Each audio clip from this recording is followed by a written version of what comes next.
Miranda Maverick, and I'm chatting with Staxx.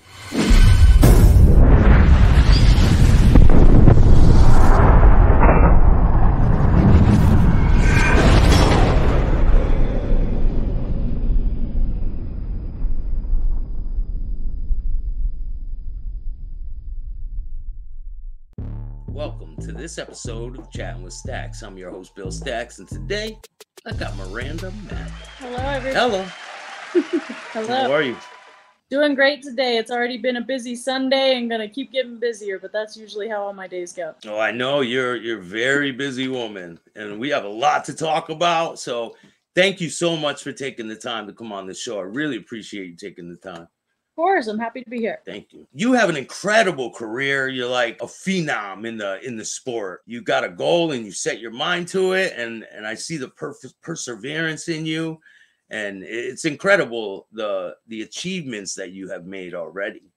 Thank you. I appreciate it. I feel like I'm not quite to my peak in the sport, but it's one of those sports where you don't stay in it for too long, and I don't plan on being in it until I'm 40 or anything, so trying to make as many accomplishments as I can. Before we get started, make sure you guys hit the like, subscribe, and notification bell so you could get the videos every time they drop. So do you want to introduce yourself to the people that don't know and explain where you were born and raised? Sure. So I'm Miranda Maverick. I'm a UFC flyweight, active on the roster. So if you guys ever want to check out my fights, keep an eye on ESPN, keep an eye on my socials at Fear the Maverick to go check out any of my fights, or of course YouTube has some clips of some of them. I'm from Missouri originally, so a little bitty town that's unheard of, basically called Tunis, Missouri, is where my family currently resides. And I was born like in the Jefferson City area, traveled around a ton as a kid, and we found our way back to Missouri. But right now I actually live in Denver, Colorado, and this is where I train, and decided to come here out of any other place in the U.S. because they have a high concentration of fighters out here, amazing coaches, amazing teammates. So I'm out here training for basically the remainder of my career and doing the best that I can, and before I retire. So are you out in Colorado because of the air? Because it's like lighter air? Many reasons. You know, the elevation has a little bit to do with it, but the main reason was just the amount of training partners out here that are highly skilled. I mean, Denver is actually a big hot spot for the UFC. For those people who don't know, there's about 10 female UFC fighters out here, which is amazing. So I get to train with those people at high levels instead of being like the only female in the gym, right? And then for coaches, I mean, there's just so many phenomenal coaches out here, like Elliot Marshall, Justin Houghton. They are both my primary coaches, and I get to train with them on a daily basis, which is something I used to just kind of have a dream about and get to come out every once in a while and train with them. But now I get to live here, get their instruction, and it has improved my game a ton. So what was your early life like before you got into all this craziness? So as my little farm bar thing on all my new clothes and stuff says, I was born and raised basically on ranches, on farms. We moved around a ton to like rural spots and would make the land better every time we would go somewhere. So my dad raises beef cattle now on the Maverick Ranch in Missouri, and I grew up that way. You know, I was the one helping carry buckets around, sacks of feed, tackling cows to help take them down and medicate them. Like, that was how I grew up and was born and raised, and it gave me a good work ethic. And I'm the oldest out of two other siblings as well. My little sister fought for a bit too, so some people might know her. And my brother now already has his own landscaping business at 21 that he's been really working on doing, and he's trying to pay off his equipment and just keep building. So we all have really good work ethic and are all trying to make our own place in life. Wow, so you guys, you come from good stock, as they would say. Shout out to your father, your trainer. He's instrumental in you pursuing this career, right? Yeah, absolutely. He's basically the person who kind of got me involved to begin with. My entire family's been supportive, my mom, my stepmom, but my dad was the one who kind of watched UFC with me and my siblings when we were young, and we'd sit in the living room floor and literally learn the moves, like pause it and forward it slowly and go back again and keep going until we learned how to do a rear naked choke, learned how to do an armbar, and all of these basics. And as more technology kept coming out, which kind of happened as I grew as a child and in my teens, we started watching YouTube videos of the UFC and watching YouTube videos of jiu-jitsu moves, and just learned. You know, how old were you at this time? I mean, I learned jiu-jitsu anywhere from the age of like 12 on is when we really started focusing on it. Like, we had always roughhoused. We were that family that wrestled almost every night in the living room, but the I got, the more that we actually started learning stuff. It wasn't just tackle and pin them to the ground. It was, let's learn this submission. Hey, let's try this. Let's try that. And we kept learning more and more skill. By the time I was like 14, we had actual mats in our living room that we would pull out and lay out every night. And we'd probably go for about an hour a night until we were so tired we'd just stop. And it'd be all three of us kids against dad, you know, and then other times technique. And when I was 16, when I was old enough to drive, I was like, you know, I think I'm going to try out this jujitsu thing and see if I'm really good at it, because I had always been an athlete. I was always very athletic, and I've been good at every sport that I tried, but I was never the best, right? And I'm one of those people that doesn't really settle for good. I want to be the best. I want to be something that I can just go and accomplish as much as I possibly can in. So at 16, I went to Springfield, Missouri, which was like an hour away from home, and would drive there every other Thursday to do jujitsu. And slowly but surely learned a lot and already knew a lot by the time I had entered the gym. So you started wrestling, and you were on you were wrestling against the guys, right? Yeah, I did eventually. So my junior year of high school is when I started jiu-jitsu, and then my senior year is when I decided, let me try this wrestling thing out, right? So in high school, I was the only, well, there was me and my friend. We were the two girls on the high school team that I convinced to do it with me. And then when I went to college, they did not have a wrestling team at Drury University. And then my sophomore year, they started one. And I had this big bearded dude, James Reynolds, who's still the coach at Drury University Wrestling, came and interrupted one of my classes and was like, hey, would you want to start wrestling for our team? And I was like, you're having a women's wrestling team? And he's like, no, a men's, but we'd be happy to have you on it. And I was like, I'm not that good. You know, I'm not that good of a wrestler. I don't know. I'll get beat up, and I'm not allowed to anyway, I don't think. He's like, no, you're misunderstanding me. I don't really want you to compete for the team and stuff, but you could come join the team. It would help with our exposure. And at the same time, you could get a ton of training in for strength and conditioning, learn to wrestle, all that. And I was like, awesome. Sounds good. So I started working full time. I trained full time. I went to school full time. And I also joined the wrestling team and came to as many practices as I could to learn. So when you're wrestling these guys, how is that when you first wrestle a guy? So you're going into it, you don't have experience by then, just wrestling around with your dad and your brother and things like that. But how is it like really wrestling a guy? Well, like I said, I'd done jujitsu already, and it's basically the same thing, right? Obviously, there's different rules to the sport, but I already knew how to wrestle and all that. So it wasn't uncomfortable to jump in. But when I first started jujitsu, it definitely was different. Like going from wrestling around in the living room with my family to going out and wrestling with grown men. So the very first gym that I went to was like called Dynamic Edge. They're actually closed down now, but they were kind of not as formal, not as real deal as Springfield Fight Club was that I eventually went to for jiu-jitsu. And I went there because they had a juvenile class. And I was like, I would feel much more comfortable rolling around with boys, you know, like kids my own age, and learning there. And I only stayed there for 2 weeks before I was like, forget it. I'm going to jump into adult class and see how it goes, because I was already beating up all these adolescents. You're mopping the floor with them, right? Yeah. And I was like, even though they were my same age, I already knew a lot more than them. So I went to Springfield Fight Club for the first time, and I was just shell-shocked, basically. I was the only female in there. Everybody had on gis, which I was not used to. There were a bunch of black belts on the mat, and I was just like, whoa, you know? And even the white belts were beating me up. And I was used to like beating up these people that had been training a while, and these people like actually trained, did no-gi, did actual jiu-jitsu. And it was very different. I was uncomfortable for a few days. And once you get a couple people you trust, it's no problem anymore. You know, I earned respect from just being young and going in there and trying my best. And over time, like now I'm still very good friends with some people I met at Springfield Fight Club. Did you feel like some of the guys would try to go easy on you because you were female? I think there's a little bit of all of it. I think they should, you know, I have a lot of opinions about that stuff. If you're a grown man and you're very skilled at the sport already, you don't just go in and just destroy everyone you roll with, man, woman, young, old, doesn't matter. You're not going to go in there and just murder them. But a lot of guys let me work. They would challenge me, you know, and push me to where I wouldn't beat them or anything. They'd still win usually, but they'd let me work. Because if I'm going against a 200-pound guy, all I just do is lay on me, especially when I started out, you know. Now I would say that a lot of guys don't go easy on me, you know. They're like, oh my goodness, she's skilled enough, she's going to beat me.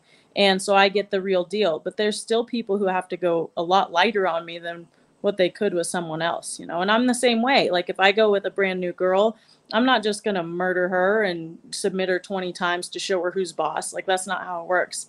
So Yeah. there's aspect of don't treat me like a little baby, you know? Like there's some guys that would be like, ooh, and I'm like, I'm not going to break. I'm not a toothpick, right? But there's also the ones where it's like, can you slow down, please? You're hurting me, or you're being a little bit too much strength wise. And I'll even say that to guys now, especially if they're beginners. You know, they're spazzy, they're nervous. And I'll be like, hey, try not to use as much strength. One, I'll still submit you. Like, calm down. You're going to end up hurting yourself or hurting me for no reason whatsoever. So focus on technique. And now I have enough respect and enough knowledge in the sport that they'll be like, sorry, I'm just nervous. And I'm like, yeah, I totally understand. Yeah, it takes a while to get rounded with your craft, and yeah. Right. So when you first started your career, what kind of obstacles did you face being a female moving forward? I mean, like I said, I was the only one in my gym for a very long time, right? So just being the smaller person, and in jiu-jitsu, we use the phrasing, you start out as the nail and you eventually become the hammer. And I was the nail my whole career, basically. It's happened. Like, go the guys that are bigger, that are stronger, that are faster. And even now, the ones that are as skilled as me, still strength matters a lot once your skill level is equal, right? Size matters a lot once your skill level is equal. So I still go against guys my same size that I'm like, man, you're so much stronger than me still. It's very frustrating when I'm already world ranked and these people are like amateur fighters and they can beat me at what I do, right? And I'm just like, oh, it's so frustrating.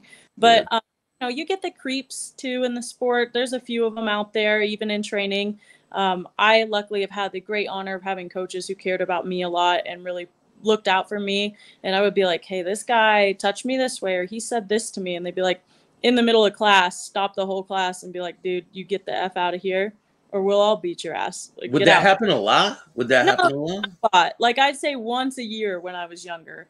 And, you know, when I was younger, it was even more important. It's like I'm 16, 17 years old. You don't mess with a girl, but they wouldn't know how old I was or whatever else. But you don't talk about sexual stuff on the mats, for instance. You don't, you know, ask girls weird ass questions when you're rolling with them. It's just inappropriate. And most people won't do that, you know, but you'll have the weird comment every once in a while. Yeah. So that was, and I guess another one is just earning that respect. I've been to a lot of new gyms. I go and travel a lot and teach seminars. And sometimes you'll run into guys that are like, what can I learn from you? You're a girl. I could beat your butt. And I'm like, you couldn't. And especially if you were my same size, I wouldn't. Why don't you learn from anyone you can? And most times coaches and stuff will set them straight on that. But you still come across a few old school people that are just like, you know, if you can't beat me, then I can't learn anything from you. So you're a professional fighter, but have you ever had any fights outside of the gym?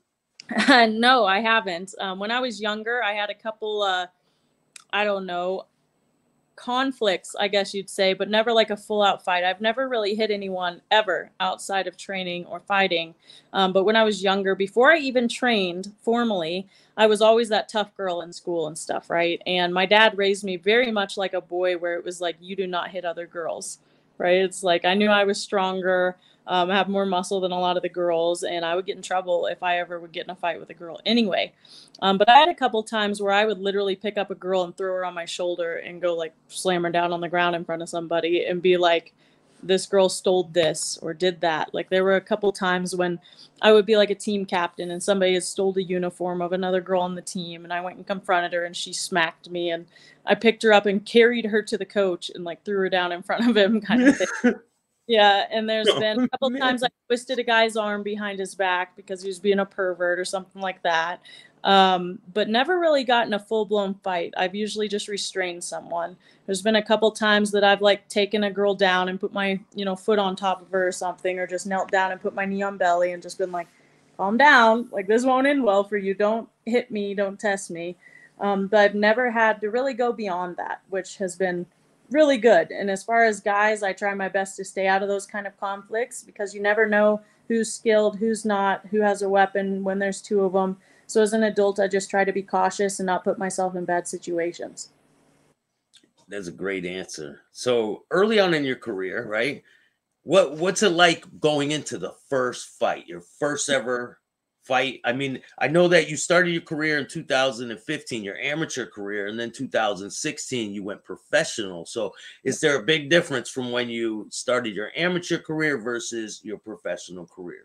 There's like two answers to that question. One, when you have your first fight, there'll never be anything like it, right? Like you'll never have that level of oh shitness, right? Like I went into that cage, I can't even hardly remember it, to be honest with you. It has been a while now, but my very first fight, what I do remember is once I got done with it, I basically was blacked out. Like I didn't even remember how I won hardly. I knew I had won, but I didn't know how because I was just so like so much adrenaline. I was shaking. I was just like, woo, like buzzed, I guess would be the best way to say it. You know, when you have so much adrenaline go through you, it's almost hard to like control feelings, control memories, like all that kind of stuff. So yeah, that first fight was nuts. I remember in the back, I was just so nervous, didn't know what was going to happen, but also there wasn't really that pressure on me, right? In my view, when I had my first fight, it was, I'm going to try this and see how it goes, right? I'm going to see, one, if I win this fight, two, if I like it, because I thought I might be that person that's apologizing the whole time I'm hitting this girl. Like I didn't know how it would go. Sorry. I trained with like one girl prior to that, and she was very new. And the whole time I was going with her, I was like, sorry, because she would complain a lot or I was hurting her or whatever. And I didn't, you know, I'd never really grappled or even fought a girl at all before, unless I was like being protective of them or simply restraining them. So going into the fight, I was like, I'll see if I win and I'll see if I like hitting this girl. And if I do, I'll go on to be the best I can be. And if I don't, I'll call it a bucket list item and move on with my life. So no pressure really when I went in there the first time. Then when I turned pro, it was that here's the real deal. I can't come back from this record, you know, so there was more pressure on it, but I also wasn't as nervous because I had done it before. You know, I had already had 8 fights by the time I entered for my first pro fight. Within 1 year, I had 8 fights, which you can't even hardly do nowadays. You know, there's a lot harder competition and just a lot less opportunities from that aspect. So I went in there already pretty highly ranked as an amateur, like #1 in the Midwest, and then went in as a pro, highly touted, only 19 years old, you know, and I was like, let's see how it goes. So nervous, but had enough experience under my belt. I was just happy to be there. So how much training back then were you doing? How long would your training be, and like during the week, how many hours would you put in? Yeah, so my gym wasn't as versatile, I guess you'd say, as what I have now. Like now I go to 4 different gyms throughout the week. So I have practices in the early morning, I have practices in noon, I have practices in the afternoon, and my schedule's a lot more free than having a full-time job and school. I still have a full-time job now, actually, aside from fighting, but it's very flexible. I work fully remote, and I can work from midnight to 5 a.m. if I want to, as long as I get my stuff done. To where back then I was waitressing, so I didn't really have a choice as far as timing. And school, of course, I didn't have a choice either. It wasn't online schooling, it was in person. So when I trained, and because of the gym, you know, it was mainly college kids. So we only trained basically in the afternoons. And I would go in there usually from about 5 o'clock and I would stay until around 9:30. And that was like 4 days a week, I would say I did that. And then I would do cardio on one of the days. So about 5 days a week I would train.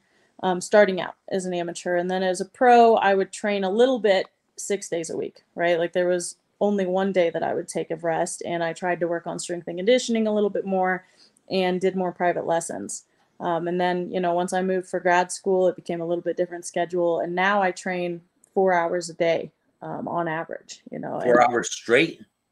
No, just in between. I usually have a low intensity training, a high intensity training, and then like a medium intensity training. And I have anywhere from 2 to 4 trainings a day. It just depends on the day. And then Sundays I take off every week. Yeah, Sundays are the day to rest, right? Sometimes at this gym it is, you know, because the schedule works out that way. If I had to change it, I would just take a day of rest. Coming up in your career, what's some of the worst injuries you've had? And have you gotten injured during the training before the fights ever? Yeah, so actually my worst injuries have happened during training. I've only had one injury happen during the fight, and it was a result of an injury I'd had prior in training, if that makes sense. So when I was 20 years old, I actually had a very terrible injury where my right knee ended up getting completely dismantled. Basically, I tore my MCL, ACL, PCL, LCL, medial and lateral meniscus, all of it. I literally tore everything in my knee. The only thing that was attached at all still was a partially torn PCL. Everything else was done.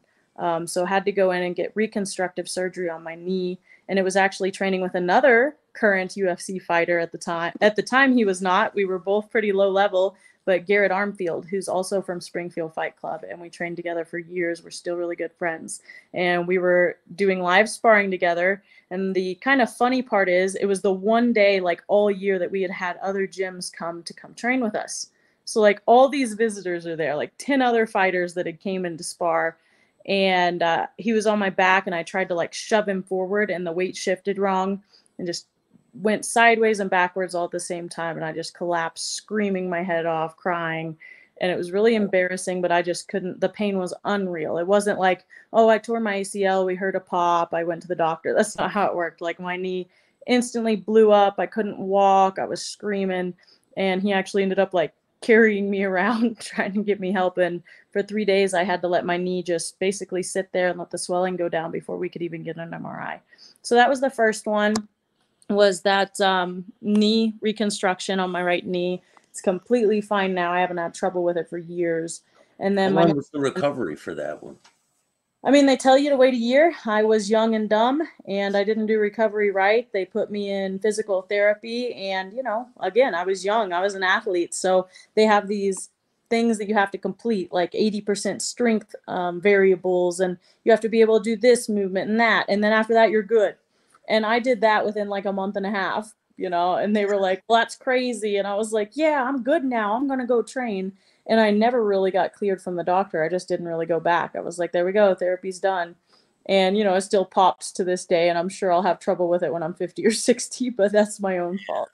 But it's fine for now. And I'll always just not have a meniscus in there, basically. But my other injury is one that most people know about. And that's when I went to go make my UFC debut in June of 2020. I was supposed to go, and it was the Thursday. So the day before my weigh-ins, right? So literally 2 days from having my dream come true of getting in the UFC, and they tell me, you cannot fight. I had taken it on very short notice, so I didn't have time to do my medicals in Virginia, went to Vegas, which probably ended up being a blessing because those doctors probably caught it a lot more than the Norfolk ones would have in Virginia. And they were like, you have something wrong with your retina. Sent me to a specialist Thursday night. I was already cutting weight. I was super dehydrated, tired. And they were like, yeah, we can't allow you to fight. You have 2 torn retinas, which I didn't know what that meant really. And they were like, we have to get you into emergency surgery. Like you could go blind in either eye immediately. It's barely hanging on. And I was like, what? And they were like, you don't see any problems with your vision? I was like, well, I've never had great vision, but I haven't noticed anything weird. And it ended up being in my peripheral vision where the tears were mainly at. So if I focused on them, I could kind of see the bugs floating around and stuff. But who focuses on their peripheral vision, right? Yeah. And they told me not to fly home. They told me not to do anything that caused pressure, not to go in high elevation areas. But I flew home anyway because I was like, I've got to get home. I cannot afford staying in Vegas, you know, for weeks. Yeah. And my dad was terrified for me. My current husband, so my husband was actually dating me for 2 weeks at that point. So it was kind of crazy. And he ended up driving me around. It's actually why we got close, I guess, is how well he nursed me back to health, I suppose. Drove me across 3 different states to find a surgeon who finally said they could do the surgery and still let me fight again. Because a lot, we're just going to put like an air bubble behind my retina to keep it in place. But if I ever did athletic activities or anything extreme or had pressure, it would basically redo it and I could go blind. So finally found someone who was willing to do the sclera buckle, which is what I have in both eyes now, and was able to return to fighting in October of 2020. So quick recovery, but also the scariest 2 weeks of my life. I was very depressed. It was horrible. I was told, you know, I couldn't fight again, told I couldn't even have children, like went through a lot of things with surgeons who were just very negative. Some doctors need to learn how to talk to people a little more, you know? Yeah. Yeah. There's a lot of them out there like that, you know? Everybody that's watching me out there, thank you.